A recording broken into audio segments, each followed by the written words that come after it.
Namaste,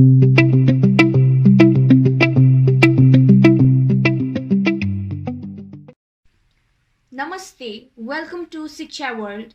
Today we are going to revise chapter Genetics from Botany. And here we go.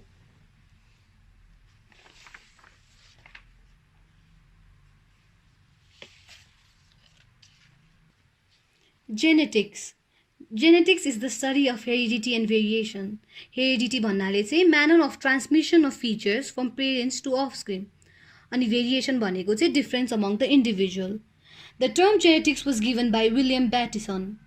Variations are three types on the basis of use. They are useful, useless, and harmful. Two types on the basis of cell in which they occur, somatic and germinal.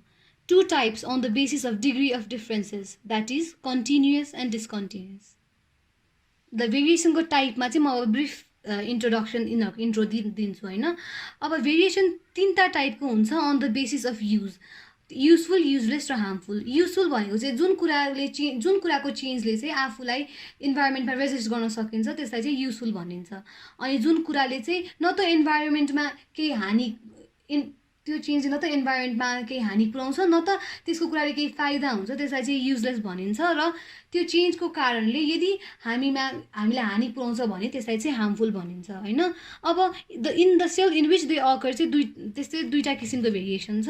त्यो चाहिँ सोम्याटिक र germinal. यदि त्यो vegetative सेल्सहरूमा occur गर्यो भने चाहिँ त्यसलाई सोम्याटिक भनिन्छ र यदि त्यो रिप्रोडक्टिभ सेल्सहरूमा अकर गर्यो भने चाहिँ त्यसलाई जर्मिनल भनिन्छ. अनि on the basis of degree of differences एउटा कन्टिन्युस अनि अर्को डिस्कन्टिन्युस, जसको चाहिँ रेगुलर इन्टरभल्सहरूमा चाहिँ ब्रेकडाउन्स अनि रेगुलर इन्टरभल्सहरूमा चाहिँ उनीहरूको ब्रेकडाउन्स हुन्छ त्यसलाई कन्टिन्युस भन्छ. अनि डिस्कन्टिन्युस भनेको चाहिँ जसको रेगुलर इन्टरभल्समा ब्रेकडाउन हुँदैन त्यसलाई चाहिँ डिस्कन्टिन्युस भनिन्छ होइन. ल अब अर्को टपिक भनेको चाहिँ जेनेटिक मटेरियल्स. अब हेर्ने हो भने जेनेटिक मटेरियल्स भनेको substance or materials which is responsible for carrying and transfer of features from parents to offspring. Criteria भनेको चाहिँ जेनेटिक मटेरियल्समा हुनुपर्ने एउटा सर्टन क्राइटेरियाहरू हुनुपर्छ. अनि उनीहरू भनेको चाहिँ it should be able to control the activities of a cell. भन्नुको अर्थ जेनेटिक मटेरियल चाहिँ कुनै सेलको सबै एक्टिभिटिजहरू कन्ट्रोल गर्न सकेमा मात्र त्यो जेनेटिक मटेरियल हो है भनेर के भन्न सकिन्छ. अनि म्युटेसनको कारणले चाहिँ त्यसको स्ट्रक्चर र फङ्सन चेन्ज भयो भने त्यो जेनेटिक मटेरियल्स हो भनेर भन्न सकिन्छ. हो यो दुईवटा क्राइटेरिया यदि त्यसले फुलफिल गर्नु सक्यो भने चाहिँ हामीले त्यसलाई जेनेटिक मटेरियल भन्न सकिन्छ. अब ग्रिफिथ्स एक्सपेरिमेन्ट भनेको चाहिँ के हो भने अब हामीले जेनेटिक मटेरियलको लागि जेनेटिक मटेरियल यो हो र यसको क्राइटेरिया यो हो भनेर थाहा पाएपछि चाहिँ अब के चाहिँ हो जेनेटिक मटेरियल चाहिँ कुन चाहिँ हो भनेर फाइन्ड गर्नलाई चाहिँ एउटा ग्रिफिथ एक्सपेरिमेन्ट भनेर चाहिँ बनिएको होइन. ग्रिफिथ एक्सपेरिमेन्टमा चाहिँ एउटा scientist he work with a bacteria which causes pneumonia. जुन ब्याक्टेरिया जसले न्युमोनिया कज गर्छ हो त्यो ब्याक्टेरियामा उसले काम गरेर उसले जेनेटिक मटेरियल चाहिँ के हो है भनेर चाहिँ हामीहरूलाई एभिडेन्स दिएको होइन. हो त्यो न्युमोनिया कज गर्ने ब्याक्टेरिया चाहिँ डिप्लोकोकस निमोनी हो. डिप्लोकोकस निमोनी चाहिँ दुईवटा टाइपको हुन्छ, स्मुथ र रफ. स्मुथ चाहिँ कस्तोलाई भन्छ भने यदि त्यो क्याप्सुलेटेड छ भने त्यसलाई स्मुथ भन्छ. अनि यदि त्यो नन क्याप्सुलेटेड छ भने त्यसलाई रफ टाइप भन्छ क्या.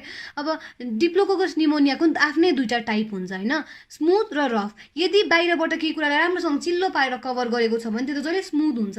हो त्यही भएर क्याप्सुलेटेड हुनुको कारण त्यो स्मुथ हो. र केही कुराले कभर गरेको छैन र त्यसलाई नन क्याप्सुलेटेड भनिन्छ हो त्यो चाहिँ रफ टाइप हो. ल अब यो ग्रिफिथ एक्सपेरिमेन्ट चाहिँ उसले सर्टन स्टेप्सहरू लियो अनि स्टेप्सहरू लिएर चाहिँ यो एक्सपेरिमेन्ट पर्फर्म गर्यो. ल अब स्टेप्स फर ग्रिफिथ्स एक्सपेरिमेन्ट. फर्स्टमा चाहिँ लाइभ आर टाइप ब्याक्टेरियालाई हेल्दी माइसमा इन्जेक्ट गर्यो भने नो निमोनिया. भन्नुको अर्थ यदि एउटा लाइभ आर टाइप ब्याक्टेरियालाई हामीले यदि हेल्दी माइसमा इन्जेक्ट गर्यो भने त्यस्तै निमोनिया डेभलप गर्दैन, सो कुनै पनि माइसहरू मर्दैन. तर यदि लाइभ एस टाइप ब्याक्टेरियालाई हेल्दी माइसमा इन्जेक्ट गरियो भने सबै माइसमा निमोनिया हुन्छ र सबै मर्छ निमोनियाले. तर फेरि किल्ड एस टाइप ब्याक्टेरिया, यो चाहिँ हिट किल्ड हो, हिट किल्ड एस टाइप ब्याक्टेरियालाई चाहिँ हेल्दी माइससँग इन्जेक्ट गर्यो भने चाहिँ निमोनिया हुँदैन. ल लाइभ आर टाइप ब्याक्टेरिया गर्दा हुने र किल्ड एस टाइप ब्याक्टेरियालाई चाहिँ हेल्दी माइसमा इन्जेक्ट गर्दा निमोनिया नहुने. सो अब यो ग्रिफिथ एक्सपेरिमेन्टमा चाहिँ ग्रिफिथले के गर्यो भने लाइभ आर टाइप र hit hit killed S type दुवै केसमा यो माथिको केसमा हेर्ने हो भने दुवै केसमा उसले नो निमोनिया नै गरेको हुन्छ लाइभ आर टाइपले एक्लै र हिट किल्ड एस टाइप ब्याक्टेरियाले एक्लै निमोनिया कज गर्दैन तर यदि यो दुवैलाई मिक्स गरेर हेल्दी माइसमा इन्जेक्ट गर्ने हो भने यसले निमोनिया डेभलप गर्छ र सबै माइसहरू मर्छन् अचम्मको कुरा लाइभ आर टाइप ब्याक्टेरिया एक्लै हुँदा र hit killed S type bacteria x type एक्लै हुँदाखेरि कुनैले पनि निमोनिया कज गर्न सकेन तर यसको दुवैजनाको मिक्स फर्ममा चाहिँ यसले निमोनिया कज गरेर सबै माइसहरू मर्यो so Hee tested the blood of a dead mice found that live S type bacteria explained that there might be presence of some specific substance in dead S type bacteria which get transferred to the live S type bacteria and converts it to S type भन्नुको अर्थ उसले के थाहा पायो भने उसले त्यो dead जो माइसहरू मर्यो उसलाई उसको ब्लड टेस्ट गर्यो अनि उसले त्यहाँ चाहिँ एउटा एस टाइप ब्याक्टेरिया फाउन्ड गर्यो भन्नु खोजेको के हो भने and Hee explain that there might be some specific substance that is present in dead S type bacteria यो heat killed dead X type ब्याक्टेरियामा एउटा केही सर्टन केही कुरा हुन सक्छ जसको कारणले चाहिँ यसले आर टाइप ब्याक्टेरियालाई एस टाइप ब्याक्टेरियामा कन्भर्ट गरेर निमोनिया हुन्छ अनि सबै माइस मर्छन् ल यो ग्रिफिथ एक्सपेरिमेन्ट चाहिँ एक्जाम पोइन्ट अफ भ्यूले इम्पोर्टेन्ट छ 3 मार्क्सको क्वेसन कि त लङ क्वेसनमा पनि कहिलेकाहीँ सोधिरहेको हुन्छ सो अनि ग्रिफिथको एक्सपेरिमेन्ट चाहिँ धेरै क्लियर नभएको कारणले 1944 मा ओसवाल्ड एभरी म्याक्लियोइड र एमसी कार्टलीले चाहिँ त्यो फ्री एस टाइप ब्याक्टेरियालाई आइसोलेट गरेर हेर्यो हैन अनि त्यो आइसोलेट गरेपछि चाहिँ उसले यो 3टा सब्स्टेन्स पायो पोलिस्याकराइड कभरिङ प्रोटिन मोलिक्युल र डिएनए मोलिक्युल अब यो 3टालाई नै उसले यो free isolated free type S type ब्याक्टेरियाबाट आइसोलेट गरेर उसले हेर्यो उसले he mixed the polysaccharide extract from dead S type bacteria with live R type bacteria and injected to a healthy mice did not develop pneumonia and त्यसपछि उसले he mixed the protein molecule extracted from dead S type bacteria with live R type and injected to a healthy mice did not develop pneumonia so उसले यो दुवै substance यो पोलिस्याक्राइड covering र प्रोटिनलाई चाहिँ उसले extracted S type bacteria extract गरेर live एक्सट्राइट ब्याक्टेरियामा हाल्यो र इन्जेक्ट गर्यो हेल्दी माइसमा तर कसैले पनि निमोनिया डेभलप गर्न सकेन सो अब यो दुईटा त कुनै वेमा ट्रान्सफर भएन सो अब डिएनए हेर्यो he mix the DNA molecule extracted from a dead S type bacteria mixed it with the live R type bacteria injected to a healthy mice अनि the mice developed pneumonia so यसको यसले के conclude गर्यो भने DNA is a genetic material so there might be a question which in the exam to prove that write an experiment which proves that DNA is the genetic material so you have tried complete the Griffith experiment and then this one भन्नुको तिमीहरु त्यो prove that DNA is a genetic material भन्ने question आयो भने अघिको Griffith experiment अलिकति explain गर्ने र यो 3टा मोलिक्युलसँग हेर्यो अनि त्यसपछि गर्यो अनि लास्टमा DNA को कारणले चाहिँ निमोनिया डेभलप भएर सबै माइस मर्यो भनेर लेख्नु पर्छ सो अब नेक्स्ट पोर्सन भनेको चाहिँ जीन अब जीन भनेको चाहिँ के हो gene is a short segment of DNA which is coded for single heredity feature अब एज अघि नै हामीले पढ्दाखेरि पनि सर्टेन कुराको जेनेटिक मटेरियलको पनि क्राइटेरिया थियो हो त्यसरी नै जीनको पनि क्राइटेरिया छ जीनको अर्को नाम भनेको चाहिँ फङ्सनल युनिट अफ डिएनए अब क्राइटेरिया के हो भने gene is located in a fixed position in a specific chromosome known as locus so what is locus भनेर सोध्छ every gene is located in a fixed position in a specific chromosome that is known as locus भनेर लेख्नु पर्छ presence of at least 2 allele what is allele भनेर सोध्छ allele भनेको variety of gene which is located in the same locus of a homologous chromosome अनि it can replicate itself and the process is known as replication हो यो 3टा criteria पुरायो भने चाहिँ त्यो gene हो भनेर मानिन्छ है अब functionally gene are of 3 types Functionally, gene are of 3 types. You say 1 marks question, very short, सोध्न सक्छ. Cistron. Cistron is the length of DNA which is coded for information required for protein synthesis. Muton. Muton is the length of DNA where mutation takes place. Recon. Length of DNA which can combine with other DNA. अब mu हुन साथ mutation भन्ने RE हुन साथ recombination वा combine हुन सक्ने अनि सिस्ट्रोन भनेको चाहिँ coded for information required for protein synthesis So our next topic is nucleic acid. Nucleic acid is the largest macromolecule formed by end-to-end polymerization of repeated units known as nucleotide. So what is nucleotide? Nucleotide is a complex macromolecule which is formed by cross-link of three molecules: nitrogen base, phosphoric acid and pentose sugar. Nitrogen base भनेको दुईटा प्रकारको हुन्छ, purine र पाइरिमिडिन. Purine भनेको adenine र guanine, पाइरिमिडिन भनेको cytosine, thiamine र युरासिल. अब हामीले what is DNA? DNA is a double-stranded helically coiled structure. It was given by James Watson and Francis Crick. It is formed by the cross-link of three molecules: deoxyribose pentose sugar, phosphate अनि nitrogen base. अनि डिएनएमा चाहिँ number of purines is equal to number of pyrimidines. अब it consist of two groups, major group र minor group. अनि डिएनएको diameter चाहिँ 20 एम्स्ट्रङ हुन्छ भने लेन्थ चाहिँ 34 एम्स्ट्रङ. यो चाहिँ 1 मार्क्समा सोधिरहेको हुन्छ. अनि डिनेचुरेसन, वाट इज डिनेचुरेसन भनेर पनि 1 मार्क्समा क्वेसन सोध्छ. त्यो भनेको चाहिँ दुईटा डिएनए भनेको हेलिकली कोइल स्ट्रक्चर हो. अनि त्यो दुईटा कम्प्लिमेन्टरी स्ट्यान्ड्सलाई चाहिँ हाइड्रोजन बन्डले बाँधेको हुन्छ. यो the hydrogen bond between two strands त्यो विक बन्डको भएको कारणले त्यो चाहिँ ब्रेक हुन्छ. So the this process is known as denaturation हो. अब जसरी हामीले अघि न्युक्लियोटाइड भनेको चाहिँ न्युक्लियोटाइड भनेको म्याक्रोमोलिक्युल्स हो, न्युक्लिक एसिड म्याक्रोमोलिक्युल्स हो, त्यो चाहिँ रिपिटेड युनिट्स अफ न्युक्लियोटाइडले फर्म हुन्छ भनेर भनेको हुन्छ. तर क्वेसन चाहिँ वाट इज न्युक्लियोसाइड भनेर सोध्न सक्छ. न्युक्लियोसाइड भनेको चाहिँ molecule which is form by pentose sugar and nitrogen only. यहाँ चाहिँ फस्फोरिक एसिड हुँदैन. न्युक्लियोटाइडमा फस्फोरिक एसिड हुन्छ, तर यहाँ चाहिँ न्युक्लियोसाइडमा चाहिँ फस्फोरिक एसिड हुँदैन. ल अब डिएनएमा चाहिँ फस्फेट मोलिक्युल, यहाँ phosphate molecules join at 5th carbon. यो 5th कार्बनमा फस्फेट मोलिक्युल जोइन हुन्छ बाई फोस्फोडाइस्टर बन्ड. 5th कार्बनमा फोस्फोर मोलिक्युल जोइन हुन्छ by phosphodiester bond.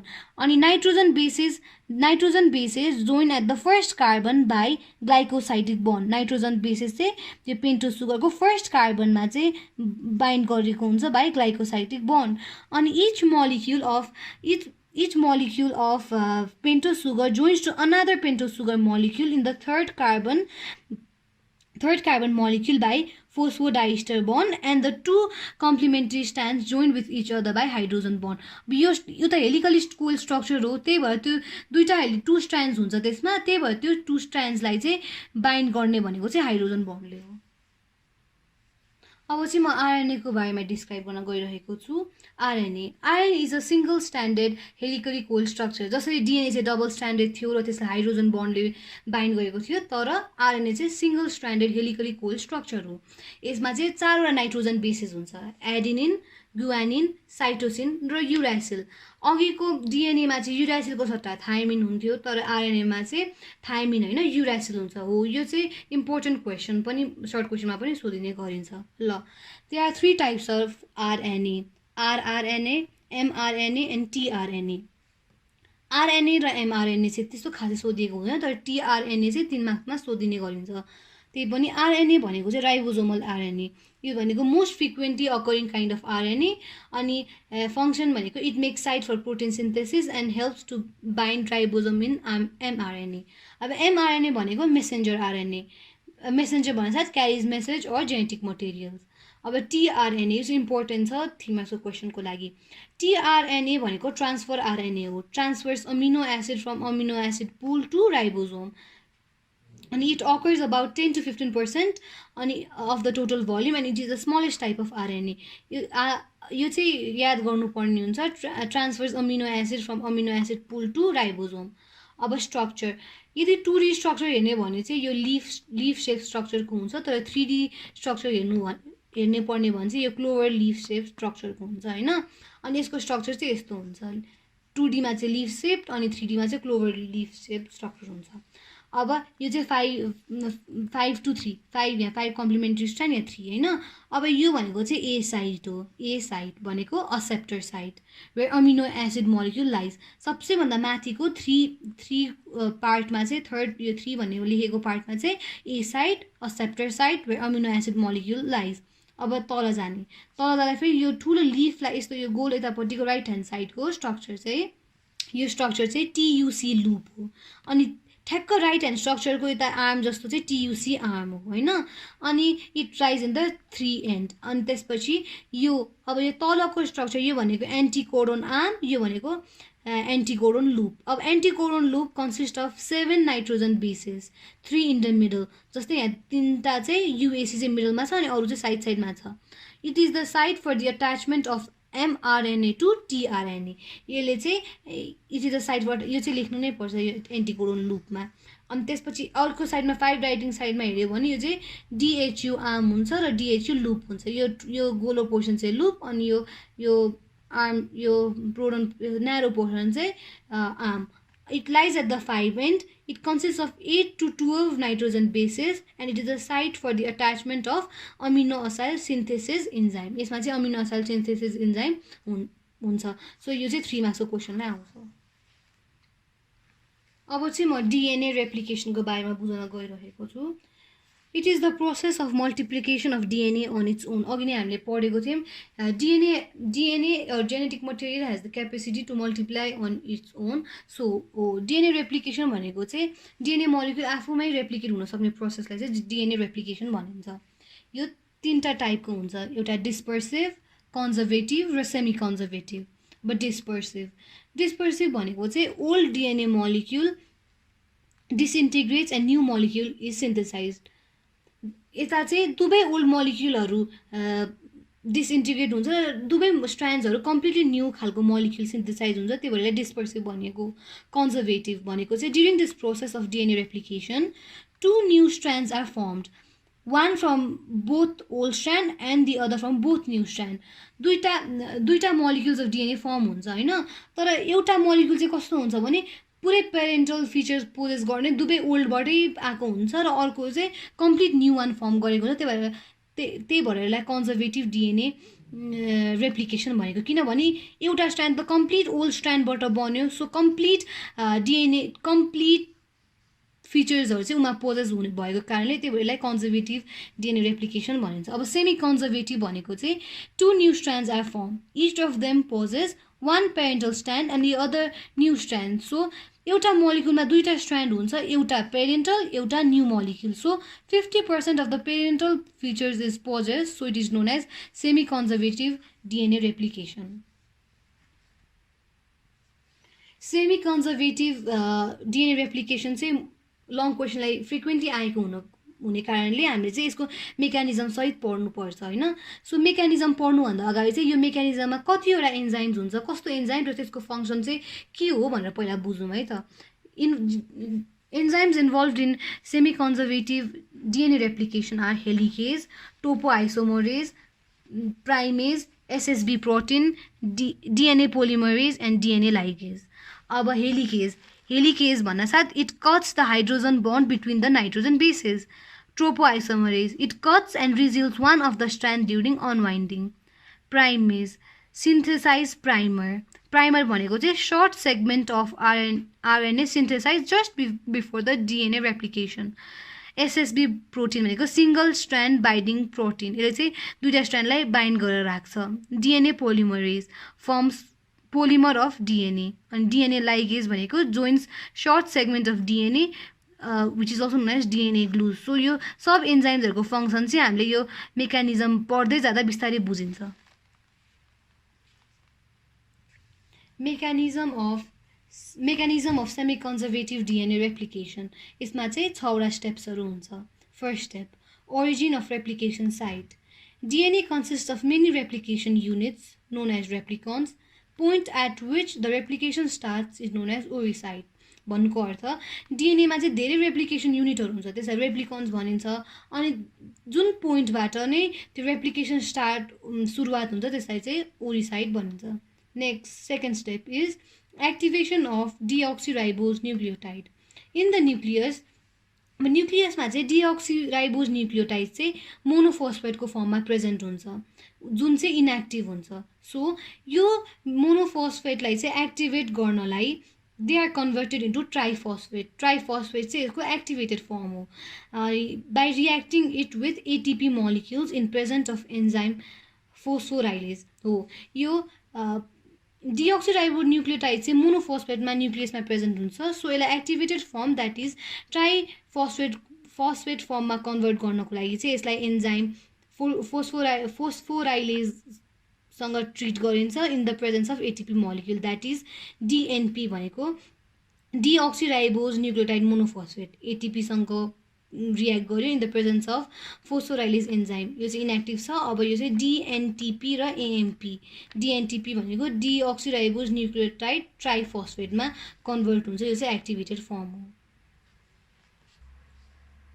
अनवाइन्डिङ of DNA helicase भनेको चाहिँ थर्ड प्रोसेस हो अनवाइन्डिङ भनेको चाहिँ प्रोसेस अफ अनकोइलिङ अर सेपरेसन हो अनवाइन्डिङ भनेको चाहिँ प्रोसेस अफ अनकोइलिङ र सेपरेसन हुने प्रोसेसलाई नै त्यो छुट्टिने प्रोसेसलाई नै अनवाइन्डिङ भनिन्छ so it occurs in the presence of helicase एन्जाइमले चाहिँ यो अनवाइन्डिङ प्रोसेसमा हेल्प गर्छ अनि during unwinding a Y shape structure is form which is known as replication fork यो प्रोसेसमा चाहिँ एउटा वाइ सेप स्ट्रक्चरलाई बनिन्छ त्यसलाई चाहिँ के भन्छ रेप्लिकेसन फर्क अनि रेप्लिकेसन फर्कको चाहिँ यो वाइ सेप स्ट्रक्चर हुन्छ यो दुवै part both of the separated strands are active for replication Y shape स्ट्रक्चरमा चाहिँ यो दुवै वाइ सेपको दुवै यो दुईवटा पार्टहरू चाहिँ यिनीहरू चाहिँ रेप्लिकेसनमा धेरै नै एक्टिभ हुन्छ सो यसलाई के भनिन्छ template as the process goes on यो प्रोसेसहरू चलिराख्दाखेरि चाहिँ टेन्सन क्रिएट हुन्छ ड्यु टु सुपर कोइलिङ अनि यो टेन्सन र यो सुपर कोइलिङ क्रिएट हुन्छ सो यो सुपर कोइलिङलाई रिलिज गर्न चाहिँ एन्जाइम टोपो आइसोमरेज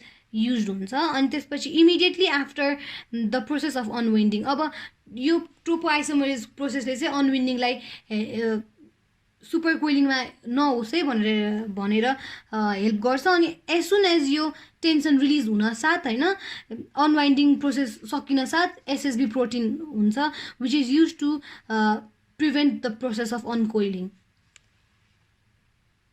ल अब प्रोसेस अफ अनकोइलिङ पनि सक्यो अब formation of primer is a short segment of RNA synthesise just before the DNA replication with the help of enzyme primase so अब प्राइमर भनेको चाहिँ एउटा डिएनएको एउटा आरएनएको सर्ट सेगमेन्ट हो जुन चाहिँ डिएनए रेप्लिकेसनको ठ्याक्क प्रोसेसको अगाडि नै फर्म हुन्छ with the help of enzyme primase अब यो प्राइमर फर्म भएपछि चाहिँ formation and elongation of new strand as the primer यो फर्म भएको primer as it get attach to the ori site of the template DNA ori site भनेको त the site at which the DNA replication start हो अघि form भएको primer ओरिसाइटमा गएर बसेपछि there is the active addition of activated triphosphate nucleotide जब यो प्राइमर चाहिँ ओरिसाइटमा गएर बस्छ addition of activated triphosphate nucleotide takes place होइन अनि यो चाहिँ sequence of the nucleotide is determined by the nitrogen basis that is present in the template DNA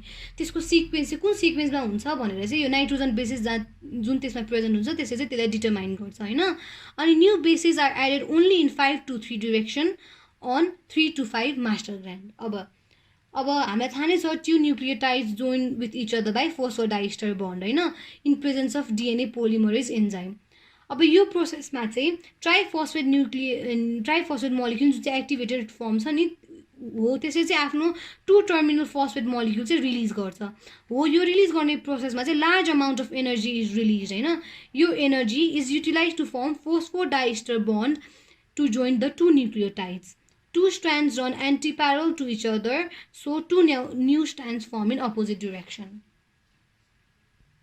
र 3 to 5 master strand मा चाहिँ its replica forms continuously without any breakage. So 3 to 5 जुन master stand हुन्छ नि त्यसमा चाहिँ उसको रेप्लिकाहरू continuously form हुन्छ कुनै कन्टिन्युसली फर्म हुन्छ without any breakage in 5 to 3 strand this is known as leading strand without breakage form भयो भने त्यसलाई चाहिँ लिडिङ स्ट्रान्ड भनिन्छ तर 5 to 3 डाइरेक्टेड मास्टर स्ट्रान्डमा चाहिँ its replica is in 3 to 5 direction ठ्याक्क अपोजिट अनि उनीहरू चाहिँ उनीहरूको बिच चाहिँ उनीहरू चाहिँ कन्टिन्युसली फर्म हुँदैन सर्टन ग्याप्समा फर्म हुन्छ हो त्यसलाई चाहिँ ओकाजाकी सेगमेन्ट भनिन्छ होइन अनि यो ओकाजाकी सेगमेन्ट चाहिँ सर्टन ग्यापमा भएको कारणले चाहिँ they join to form a complete stand which is known as lagging stand हो यिनीहरूलाई चाहिँ ओकाजाकी सेगमेन्टलाई चाहिँ जोइन हुन्छ जोइन भएपछि त्यो ल्यागिङ स्ट्यान्ड भनेर फर्म गरिन्छ सो दुईवटा स्ट्यान्ड हुन्छ लिडिङ स्ट्यान्ड र ल्यागिङ स्ट्यान्ड होइन अनि प्राइमर्स जुन चाहिँ हरेक ओकाजाकी सेगमेन्टमा हुन्छ they are destroyed by DNase enzyme यो प्राइमर अघि जुन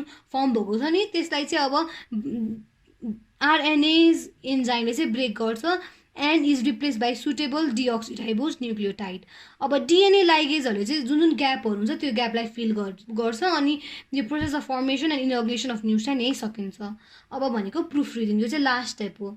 अब यो न्युली फर्म स्ट्यान्डमा चाहिँ its replica recoil with each other होइन. अनि यसमा चाहिँ कति कुरा एरर्सहरू हुन्छ विच आर रिचेक्ड अनि त्यसरी रिपेयर एन्जाइमहरूले चाहिँ केही गल्ती छ भने यसलाई सुधारिदिन्छ. अनि त्यसपछि if any wrong nucleotide is formed, it is corrected by one and त्यसपछि चाहिँ the process terminates here. अब DNA replication सकेपछि चाहिँ अब म ट्रान्सक्रिप्सन भनेको के हो भनेर एक्सप्लेन गर्न गएको छु. ट्रान्सक्रिप्सन भनेको सिम्पली त्यो चाहिँ एउटा process of formation of single standard RNA from single standard DNA हो. DNA को मद्दतले गर्दा कुनै RNA फर्मेसन प्रोसेस गरिन्छ भने त्यसलाई चाहिँ के भनिन्छ ट्रान्सक्रिप्सन. अब त्यसको रिक्वायरमेन्ट्स भनेको चाहिँ अब DNA भइहाल्यो.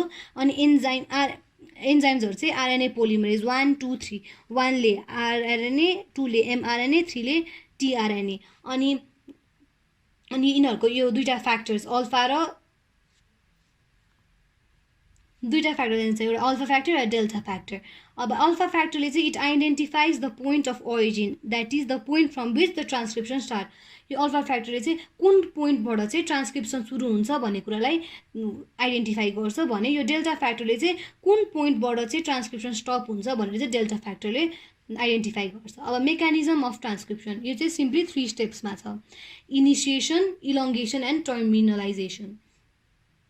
Initiation. The point where the transcription starts is called promoter region. It is determined by alpha factor. हो यो भनेको चाहिँ it is determined by rho factor. अघि नै भनेको जस्तै as it is identified, RNA polymerase get attached to the promoter region. अब factor identified हुन साथ यो आरएनए पोलिमरेज चाहिँ प्रोमोटर रिजनमा गएर अट्याच हुन्छ. As soon as it get attach unwinding चाहिँ सुरु हुन्छ होइन. अनि एट द टर्मिनलाइजेसन पोइन्ट भनेको चाहिँ which is determined by rho factor, unwinding stops. As the uncoiling starts the nitrogen bases free and only one strand becomes active. ल as soon as the RNA polymerase get attached to promoter region भनेको अर्थ RNA polymerase चाहिँ promoter region मा गएर बस्न साथ it starts to unwind होइन. अनि अनवाइन्डिङ सुरु हुन साथ nitrogen bases they become free. अनि दुईटा स्ट्यान्ड भएको रिजनमा only one strand get activated and it is 3 to 5 directing strand. यो 3 to 5 directing strand is called template.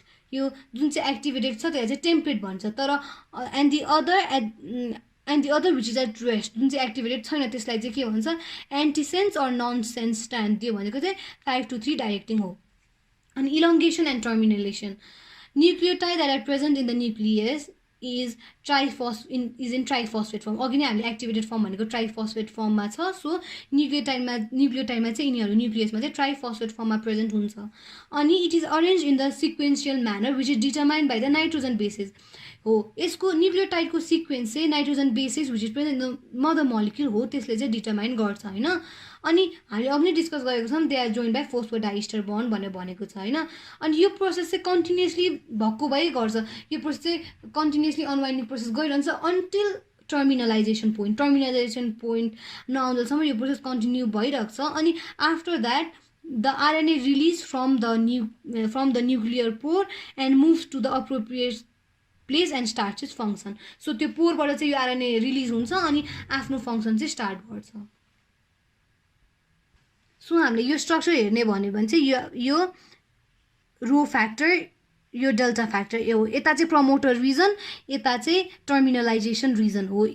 यो चाहिँ प्रमोटर रिजनमा गएर जान्छ भने अनि यहाँ अनवाइन्डिङ भइरहन्छ. अनि as soon as it reaches to the rho factor यो अनवाइन्डिङ प्रोसेस स्टप हुन्छ होइन. अनि एउटा जुन चाहिँ 3 to 5 डाइरेक्टिङ छ त्यो चाहिँ टेम्प्लेट हो र जुन 5 to 3 डाइरेक्टिङ छ त्यो चाहिँ ननसेन्स, त्यसको चाहिँ कुनै फङ्सनै हुँदैन. So now what is genetic code? Genetic code is a specific relationship between nucleotides of DNA and RNA with the amino acid of protein. Now, the features of genetic code. Genetic code चाहिँ जहिले पनि triplet फर्ममा हुन्छ जस्तै UAG, UAA, UGA त्यस्तो triplet फर्ममा हुन्छ अनि युनिभर्सालिटी हुन्छ र इट इज नन ओभरल्यापिङ अनि विदाउट कमा अनि कोडोन्स डिजेनेरेट भन्नुको मतलब यो युनिभर्सालिटी भन्नुको मतलब एउटा जेनेटिक कोडले एउटा अमिनो एसिडलाई स्पेसिफाई गर्छ so it is the same for everything अनि इट इज नन ओभरल्यापिङ जस्तै युएजीले कुनै एउटा स्पेसिफिक मलिक्युललाई स्पेसिफिक अमिनो एसिडलाई स्पेसिफाई गर्यो भने त्यसले त्यो बाहेक अरू कुनै पनि अमिनो एसिडलाई स्पेसिफाई गर्न सक्दैन अनि कमा पनि हुँदैन जस्तै युएजी यु कमा ए कमा जी कमा त्यस्तो हुँदैन डाइरेक्ट युएजी अनि कोडोन्स डिजेनेरेट भन्नुको मतलब more than one codon specify same amino acid हो त्यहाँ चाहिँ सिनोनिमस कोडोन भनिन्छ अब स्टार्ट कोडोन हुन्छ जो भनेको चाहिँ एयुजी भनेको स्टार्ट कोडोन हो codon which starts the process of protein synthesis त्यसलाई चाहिँ स्टार्ट कोडोन भन्छ अनि स्टप कोडोन भनेको UAA the codon which ends the process of protein synthesis भनेको स्टप कोडोन अनि त्यो भनेको युएए युएजी युजिए अनि त्यसपछि अनि there are certain kind of stop codon which do not specify any molecule. Say UAA, UAG or UGA, they do not specify any amino acid molecule, so they are known as nonsense codon. Ani non-ambiguous भनेको only one codon specify one amino acid molecule. अब यसले चाहिँ कोडोन्सहरुले चाहिँ principle of colinearity पनि follow गर्छ that is information coded in all molecules are in linear form and transmit in linear form coded पनि linear फर्ममा हुन्छ र उनीहरु ट्रान्समिट पनि लिनियर फर्ममा हुन्छ so there is always a unidirectional flow of genetic material that is in a linear form that is from DNA to RNA and RNA to protein this is known as central dogma unidirectional flow हुन्छ of genetic material from DNA to RNA and RNA to protein त्यसलाई चाहिँ central dogma भनिन्छ अब translation so simply what is translation भनेको चाहिँ conversion of language of nucleotide from DNA to RNA from amino acid of protein भनेको चाहिँ translation हो अनि यसको requirements भनेको DNA RNA ribosome enzymes amino acid synthesis enzyme peptide transferase translocase अनि यसमा अमिनो एसिड पनि चाहिन्छ अनि ATP which is the source of energy so आजको भिडियोमा चाहिँ हामीले what is heredity what is variation अनि त्यसपछि डीएनए एज जेनेटिक मटेरियल भनेर ग्रिफिथ्स एक्सपेरिमेन्टले प्रुभ गरेको अनि डीएनए र आरएनए को स्ट्रक्चर आरएनए को टाइप्स यिनीहरू डिस्कस अनि ट्रान्सलेसन ट्रान्सक्रिप्सन र डीएनए रेप्लिकेसन यदि कुराहरु डिस्कस गर्यौं सो यतिमा इम्पोर्टेन्ट भनेको चाहिँ what is heredity what is variation अनि त्यसपछि Griffiths experiment prove that DNA is a genetic material अनि त्यसपछि डीएनए को स्ट्रक्चर अनि त्यहाँ भएको जो सबै बन्ड्सहरु सिंगली जस्तै फोस्फोडाइस्टर बन्ड कहाँ हुन्छ भनेर त्यस्तो क्वेशन्सहरु फ्रिक्वेन्टली अकर भइरहेको छ अनि त्यसपछि आरएनए अनि आरएनए को टीआरएनए त्यो स्ट्रक्चर अफ टीआरएनए पनि इम्पोर्टेन्ट छ अनि त्यसपछि गएर डीएनए रेप्लिकेसन पनि लङ क्वेशनमा सोध्ने गरिएको छ र ट्रान्सक्रिप्सन चाहिँ शर्ट क्वेशन दैट इज 3 मार्क्समा सोधिन्छ thank you so much for your cooperation